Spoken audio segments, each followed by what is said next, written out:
আবু সাইদ লাও সালাম, আবু সাইদ তোমায় মনে পড়ে আজকের এই দিনে।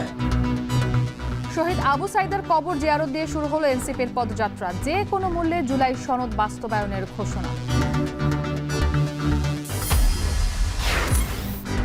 জ্বালানি মজুদের সক্ষমতা বাড়াতে নজর নেই বিপিসির, ঝুলে রয়েছে ইস্টার্ন রিফাইনারির দ্বিতীয় ইউনিট, বিদেশি অংশীদার পাওয়ার দাবি। এবং চট্টগ্রামে ডেঙ্গু, করোনা ও চিকুনগুনিয়ার মাঝে ম্যালেরিয়ার প্রকোপ, সাধারণ জ্বরেও বাড়ছে আতঙ্ক, হবিগঞ্জে ভুয়া চিকিৎসক আটক।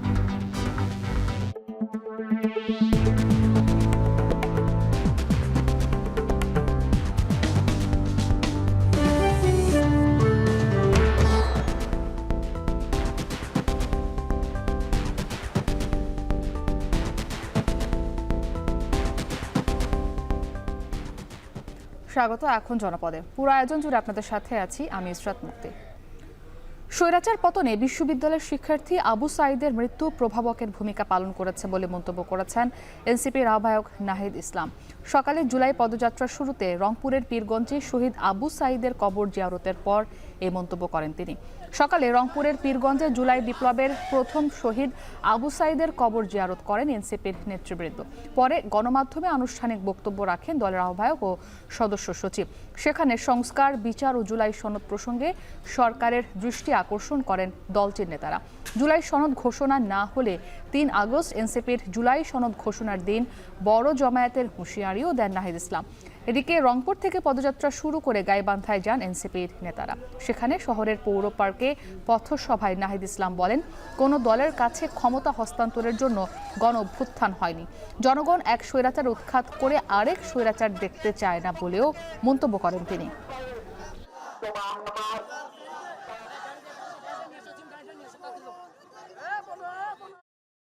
জুলাই গণ অভ্যুত্থানে যারা গুলি চালিয়েছিল, যারা হামলা করেছিল, সেই ফ্যাসিস্ট সন্ত্রাসীরা এখনো বিভিন্ন জায়গায় ষড়যন্ত্র করে বেড়াচ্ছে। দেশের বাইরে ভারতে থেকে ষড়যন্ত্র করে বেড়াচ্ছে দেশের বিরুদ্ধে। ক্ষমতার পরিবর্তনের জন্য এক দলকে সরিয়ে আরেক দলকে বসানোর জন্য কেউ রক্ত দেয় নাই, কেউ গণ অভ্যুত্থান করে নাই। এই নতুন বাংলাদেশে আমরা চাঁদাবাজি, দুর্নীতি, লুটপাট, দখলদারিত্বের আর কোনো সুযোগ দিব না। জুলাই বিপ্লবের বর্ষপূর্তি উপলক্ষে এনসিপির উত্তরাঞ্চলের পদযাত্রার পথসভা এখন রংপুরে। এ নিয়ে আরো জানাতে সেখান থেকে যুক্ত হয়েছেন মোকাররম হোসেন। মোকাররম, পদযাত্রার সবশেষ পরিস্থিতি আমাদেরকে জানাবেন। মুক্তি জুলাই বিপ্লবের যে পদযাত্রা সেটি সকালে শুরু হয়েছে। আবু সাইদের যে কবর, সেই কবর জিয়ারতের মধ্য দিয়ে এনসিপির নেতারা সেখানে আনুষ্ঠানিকভাবে বক্তব্য দিয়েছেন। সেই বক্তব্যে বিচার, সংস্কার এবং নতুন সংবিধান সেই প্রসঙ্গে তারা জোর দিয়েছেন। একই সঙ্গে দিনব্যাপী আরও 2টি পথসভায় তারা যোগ দিয়েছিলেন। একটি হলো গাইবান্ধার সাদুল্লাপুরে, আরেকটি পলাশবাড়িতে। 2টি পথসভাতেই তারা চলমান যে রাজনৈতিক সংকট, সেই রাজনৈতিক সংকট দূর করার জন্য সরকারকে উদ্যোগী হওয়ার আহ্বান জানিয়েছেন। একই সঙ্গে জুলাই বিপ্লব পরবর্তী বাংলাদেশে ফ্যাসিবাদ বিরোধী দল এবং শক্তিগুলো যে ঐক্য, সেই ঐক্যকে ত্বরান্বিত করবার ব্যাপারে তারা জোর দিয়েছেন। একই সঙ্গে আওয়ামী লীগের যে বিচার ব্যবস্থা, সেই বিচার ব্যবস্থা আরও বেগবান করবার জন্য তারা সরকারের প্রতি আহ্বান জানিয়েছেন। একই সঙ্গে 2টি জনসভায় তারা তাদের যেই তরুণ নেতৃত্ব, সেই তরুণ নেতৃত্বকে এলাকার মানুষের সঙ্গে পরিচয় করিয়ে দিয়েছেন। বলা যায় যে একটি রাজনৈতিক দল হিসেবে জনগণের সাথে নেতার যে পরিচয় করিয়ে দেবার আনুষ্ঠানিকতা, সেটি তারা করেছেন। এই মুহূর্তে জুলাই পদযাত্রা এনসিপির সেটি রংপুরে অবস্থান করছে, বেগম রোকেয়া বিশ্ববিদ্যালয়ের 2 নম্বর গেটে, যেখানে আসলে জুলাই বিপ্লবের আইকনিক চরিত্র আবু সাইদ শহীদ হয়েছিলেন। সেই জায়গায় এনসিপির আহ্বায়ক নাহিদ ইসলাম এবং সদস্য সচিব আক্তার হোসেন বক্তব্য রাখবেন। তারা এখনো পর্যন্ত এই অনুষ্ঠানের স্থলে এসে উপস্থিত হননি। তবে যারা উৎসুক জনতা থেকে শুরু করে এনসিপির নেতৃবৃন্দ এখানে অনেকক্ষণ ধরে অপেক্ষা করছেন, তারা মুখিয়ে আছেন যে কখন জুলাই বিপ্লবের যোদ্ধারা আসলে এখানে এসে তাদের জন্য দিক নির্দেশনামূলক বক্তব্য রাখবেন। তবে যে 2টি জায়গায় সমাবেশ হয়েছে, সেই 2টি জায়গায় সমাবেশের সারমর্ম যদি করি, তাহলে বলতে হয় যে নতুন সংবিধানের জন্য গণপরিষদ নির্বাচন, একই সঙ্গে বিচার ব্যবস্থার যে স্থবিরতা অথবা বিচারের যে ধীরগতি, সেটিকে বেগবান করাই ছিল এই জুলাই বিপ্লবের এই আজকের যে জুলাই যাত্রা, সেই জুলাই পদযাত্রার বড় বড় উদ্দেশ্য। একই সঙ্গে গণপরিষদ নির্বাচনের মাধ্যমে নতুন যে সংবিধান প্রণয়ন এবং নতুন সংবিধানের মাধ্যমে রাষ্ট্র সংস্কারের যে দাবি, সেই রাষ্ট্র সংস্কারের দাবিগুলো তারা পুনর্ব্যক্ত করেছেন। একই সঙ্গে আবু সাঈদের কবরের পাশ থেকে শপথ করেছেন এনসিপির নেতারা। তারা বলছেন যে আবু সাঈদের যে নিহত হওয়ার ঘটনা, সেটি জুলাই আন্দোলনকে বেগবান করেছে, জুলাইয়ের স্পিরিটকে ধারণ করার জন্য দেশের মানুষকে ঐক্যবদ্ধ করেছে, একই সঙ্গে কোটা সংস্কার আন্দোলনকে রাষ্ট্র সংস্কার আন্দোলনের রূপ দিয়েছে। সব হিসেব বিবেচনায় আবু সাঈদের কবরের পাশ থেকেই আসলে সেই শপথটি নেওয়া যায়, যেন বাংলাদেশ আগামী দিনের প্রজন্মের কাছে নতুন একটি বৈষম্যমুক্ত বাংলাদেশ তুলে দেওয়া যায়। সেই আশা আকাঙ্ক্ষার কথাগুলোই জুলাই বিপ্লবের যে যোদ্ধা, এনসিপির নেতৃত্বের সঙ্গে যারা জড়িয়ে আছেন, তারা পুনর্ব্যক্ত করেছেন। এই পথসভা যেটি হবে, এই পথসভার পরে রংপুরে আরও 6টি পয়েন্টে জুলাই বিপ্লবের যে পদযাত্রা সেটি অনুষ্ঠিত হবে। এরপরে সমাপনী, আজকের দিনের সমাপনী হবে পীরগাছায়, সেখানে একটি পথসভার মধ্যে দিয়ে আজকের আনুষ্ঠানিক কার্যক্রম শেষ হবে। আগামীকালকে কুড়িগ্রামে এই জুলাই পদযাত্রা যাবে বলে আমরা কর্মসূচির মাধ্যমে জানতে পেরেছি। মুক্তি ছিল এই মুহূর্তে এনসিপির জুলাই পদযাত্রার সবশেষ খবর। গুলশানে হলি আর্টিজানের ভয়াবহ জঙ্গি হামলার 9 বছর আজ। হামলায় শহীদ হন গোয়েন্দা পুলিশের সহকারী কমিশনার রবিউল করিম। মৃত্যুদিনে তার গ্রামের বাড়ি মানিকগঞ্জের কাটি গ্রামে অনুষ্ঠিত হয়েছে শোক র্যালি, শ্রদ্ধাঞ্জলি ও স্মরণসভা। সকালে কাটিগ্রাম নজরুল বিদ্যা সিঁড়ি থেকে বের হয় র্যালি। এতে অংশ নেন শহীদ রবিউলের পরিবারের সদস্য, স্থানীয় বাসিন্দা সহ স্কুলের শিক্ষার্থীরা। পরে তার সমাধিতে পুষ্পস্তবক অর্পণ করা হয়। এরপর তার হাতে গড়া বিশেষ চাহিদা সম্পন্ন শিশুদের জন্য প্রতিষ্ঠিত স্কুলে করা হয় স্মরণসভা।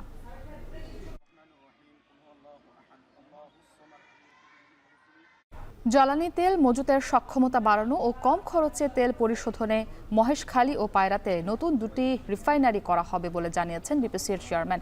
এর মধ্যে মহেশখালীতে 10 লাখ টন সক্ষমতার রিফাইনারির কাজ শিগগিরই শুরু হবে। ইস্টার্ন রিফাইনারি সর্বোচ্চ উৎপাদনের রেকর্ড গড়ায় আয়োজিত সংবাদ সম্মেলনে এই তথ্য জানান বিপিসি চেয়ারম্যান। বলেন, পরিকল্পনা কমিশনের অনুমোদন পেলেই শুরু হবে ইস্টার্ন রিফাইনারির 2য় ইউনিটের কাজ। হাজিরা শুলির প্রতিবেদন। 57 বছরে জরাজীর্ণ হয়ে গেছে মেশিন। আয়ুষ্কাল ফুরিয়েছে বেশ কয়েক বছর আগেই। অথচ মেয়াদোত্তীর্ণ মেশিন দিয়েও 2023-24 অর্থ বছরে সক্ষমতারও বেশি রেকর্ড পরিমাণ 15,35,000 মেট্রিক টন তেল পরিশোধনের মাইলফলক ছুঁয়েছে একমাত্র রাষ্ট্রীয় তেল শোধনাগার ইস্টার্ন রিফাইনারি।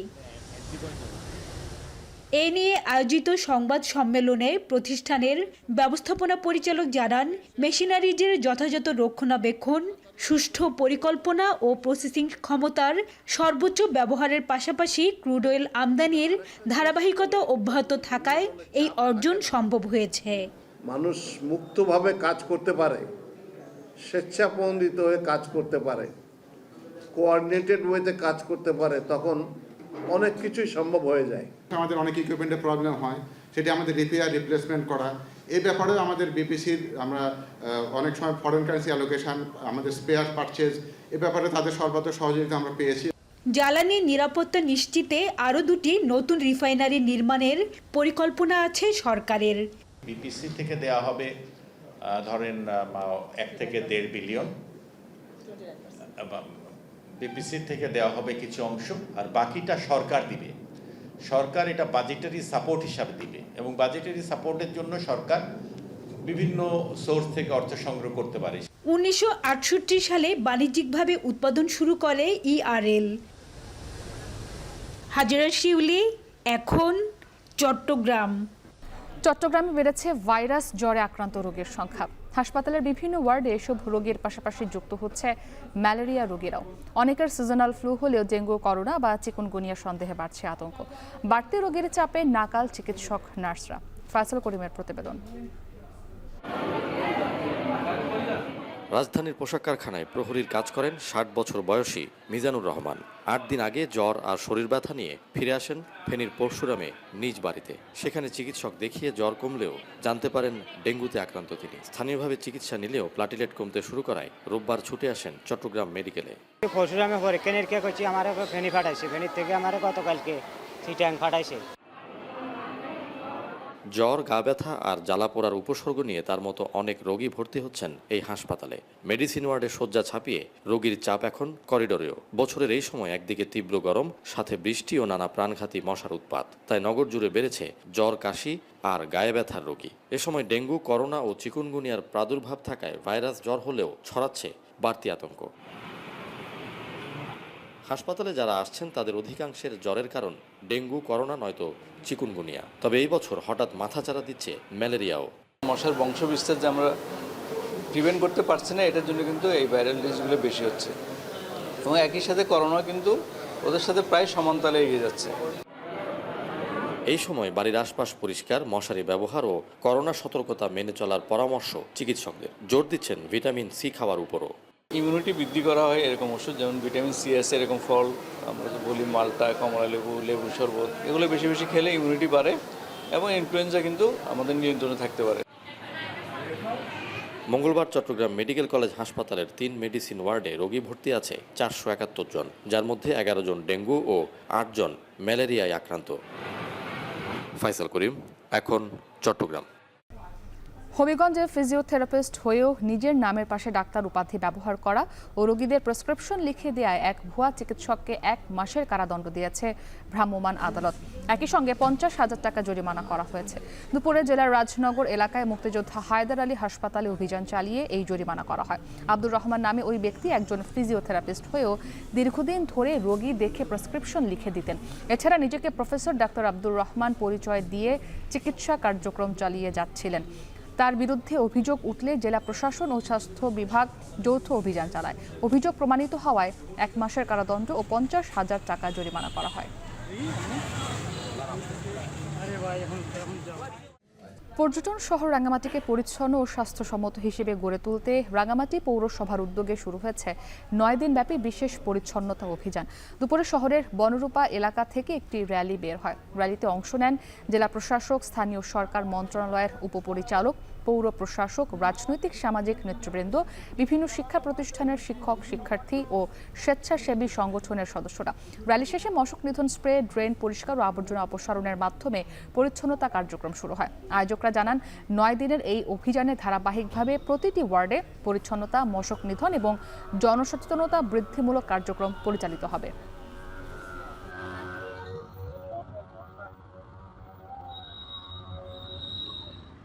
যশোরে নির্মাণাধীন বহুতল ভবনের ছাদ ধসে 2 ইঞ্জিনিয়ার সহ 3 জন নিহত হয়েছেন। বেলা 11টার দিকে শহরের সার্কিট হাউস পাড়ায় এই দুর্ঘটনা ঘটে। কারণ অনুসন্ধানে তদন্ত শুরু করেছে পুলিশ। প্রতিবেদনে বিস্তারিত। যশোরের সার্কিট হাউস পাড়া নির্মাণাধীন 8 তলা একটি ভবনে অন্যান্য দিনের মতোই সকালে কাজ শুরু করেন শ্রমিক ও প্রকৌশলীরা। বেলা 12টার দিকে ধসে পড়ে ভবনের 5 তলা অংশের ছাদ। এ সময় চাপা পড়ে 2 ইঞ্জিনিয়ার আজিজুর রহমান ও মিজানুর রহমান এবং সাব কন্ট্রাক্টর নুরু। গুরুতর আহত অবস্থায় তাদেরকে উদ্ধার করে জেলা সদর হাসপাতালে নিয়ে যায় স্থানীয়রা। পরে কর্তব্যরত চিকিৎসক তাদের 3 জনকেই মৃত ঘোষণা করেন। জানায় মাথায় অতিরিক্ত রক্তক্ষরণের কারণেই তাদের মৃত্যু হয়েছে। স্থানীয়রা অভিযোগ করে বলেন, ভবন নির্মাণে মানা হয়নি বিল্ডিং কোড, যে কারণে ভবনটির আশপাশ দিয়ে আতঙ্ক নিয়ে চলাচল করতে হতো পথচারীদের। আনিস উদ্দিন ইকবাল রাফু, তার নিজস্ব বাড়ি ছিল। আমরা খুব দ্রুত হাসপাতালে উঠানোর জন্য আশপাশে যা রিক্সা, ইজি বাইক যা আছে ডাকছি। দুর্ঘটনার স্থল পরিদর্শন করেছে পুলিশ। নিয়ম মেনে ভবন নির্মাণ করা হচ্ছিল কিনা সে বিষয়ে তদন্ত করে ব্যবস্থা নেওয়া হবে বলেও জানান তারা। ইকবাল মঞ্জিলের মালিক তার ছেলে রাহাতের বিল্ডিং এর নির্মাণাধীন 7 তলা বিল্ডিং। এই বিল্ডিং এর প্রজেক্টে নির্মাণাধীন কাজ চলতেছিল। কাজ চলার অবস্থায় 7 তলা বিল্ডিং এর 6 তলা বিল্ডিং থেকে ওনারা বেলকনি ভেঙে পড়ে যায় এবং ঘটনাস্থলে স্পট ডেড। বর্তমান লাশ আমাদের মর্গে আছে। একটি বেসরকারি আবাসিক নির্মাণ প্রতিষ্ঠান 8 তলা ভবনটির নির্মাণের কাজ শুরু করে 2010 সালে। এখন যশোর। ময়মনসিংহের ব্রহ্মপুত্র নদে নৌকাডুবে নিখোঁজ এক শিক্ষার্থীর মরদেহ উদ্ধার করা হয়েছে। তবে এখনও নিখোঁজ রয়েছে 2 শিশু আবির ও জুবায়েদ। নিখোঁজদের উদ্ধারে কাজ করছে ফায়ার সার্ভিসের ডুবুরি দল। স্বজনরা জানায়, সকালে মাদ্রাসায় যাওয়ার জন্য কিশোরগঞ্জের পাকুন্দিয়ার চর আলগি গ্রামের 9 শিশু শিক্ষার্থী ছোট একটি নৌকায় নদী পার হচ্ছিল।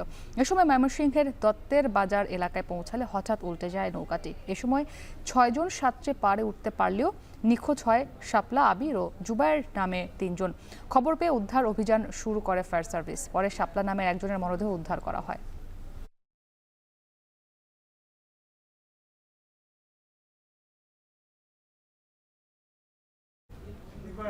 এ ছিল এখন জনপদে। এখন টেলিভিশন ওয়েবসাইটে দেখতে ভিজিট করুন এখন.টিভি। এছাড়া ফেসবুকে দেখতে ভিজিট করুন facebook.com/tv.এখন আর ইউটিউবে সরাসরি দেখুন youtube.com/c/এখন টিভিতে।